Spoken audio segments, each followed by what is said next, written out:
बबली रावत का प्रणाम कंचन तुम लोग ठीक ही वाला मैं भी ठीक हूँ जी क्यों जा लोग सामने तो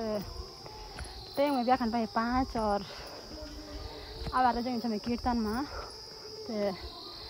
गाँव में शादी बियो तो शादी मतलब शुभ काम में सबसे पहले कीर्तन करूँ ना तो गाँव में कीर्तन करना भाई आ लोग भी जरूर देखा तब तो तुम लोग वीडियो में बने रहा ठीक है।